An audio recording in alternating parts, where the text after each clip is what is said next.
ากหัวใจให้รักสับสน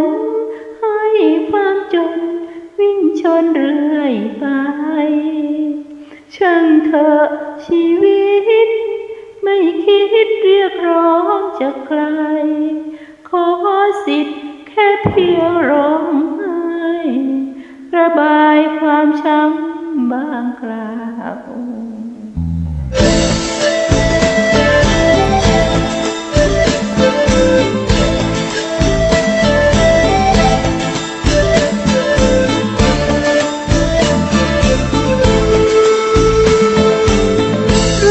บทเศร้าไม่เคยพอหน่อยชีวิตฟ้า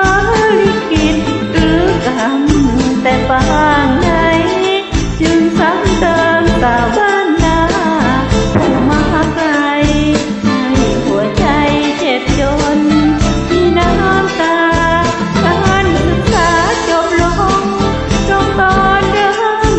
ราชพัฒครึ่งเทอมเกิดปัญหาต้องหยุดเรียนเพราะเงินไม่นำพาก่อนเข้ามาเสี่ยงดวงในเมืองไกลงานรายได้สูงสุดพูดโมกเดือนตก3,000เริ่มหวั่นไหวเก็บส่งน้องส่งแม่ดูแลยายหากค่าน้ำค่าไฟไม่ชนเดือนถ้าอยากไร้ได้พบคนที่รู้ใจหาใครเหมือนพบหาเป็นผู้รักไม่ถึงเดือนก็ถูกเตือนว่าลูกเมียเขามาตามต้องหอกช้ำในงานเพื่อลืมรัก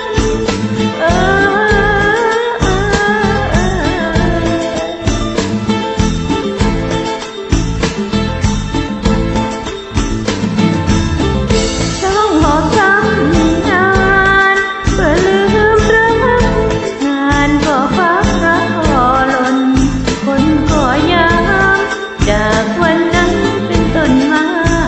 ชะตากรรมก็ถูกนำสู่เงาความเศร้าตรง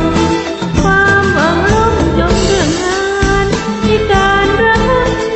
เหนื่อยใจนักอยากเลิกราให้สะสมแต่คิดถึงคนข้างหลังที่ยังจมต้องต่อลมเสริมแรงสู้ต่อไปก็ร้องไห้แต่ไม่หยุดต้องพิสูจน์ให้รู้เราสู้ไว้เข้ามันเถิดฟังฉันหากยังใจ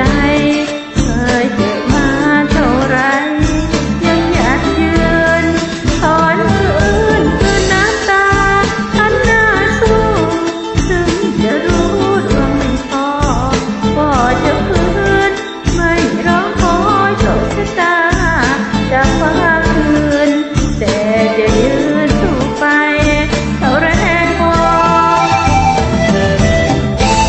ก็ไม่ขออ้อนวอนความเห็นใจไหนก็ไม่ขอยังยืนสู้ต่อไปขอสิแค่ร้องไห้แต่หัวใจจะไม่